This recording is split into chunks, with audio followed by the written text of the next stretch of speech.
हाय दोस्तों, ये बाथरूम की पॉलिश हो रही है और बहुत बड़ा है।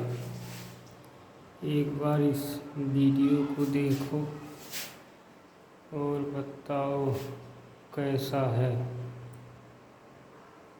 लाइक शेयर ज़रूर करना, चैनल को सब्सक्राइब ज़रूर करना, तभी नई नई वीडियो डालेंगे और बढ़िया से दिखाएंगे कैसे पॉलिश होती है। ज़बरदस्त करते हैं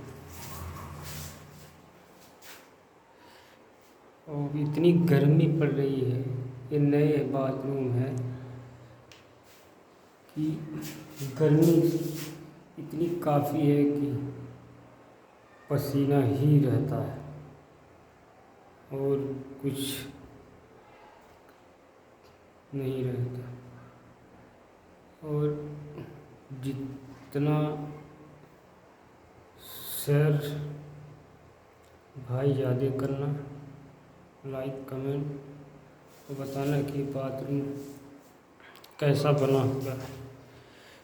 इसकी डिज़ाइन अभी पॉलिश पूरी नहीं हुई है, शुरुआत हुई है। जब पूरी होगी तब हम बना के दिखाएंगे कि कैसे लगेगा। इस शीशे का रहेगा और ये हमारा ब्लॉग हमेशा ही पड़ता है फेसबुक यूट्यूब पे। अब जाके देखो वहाँ।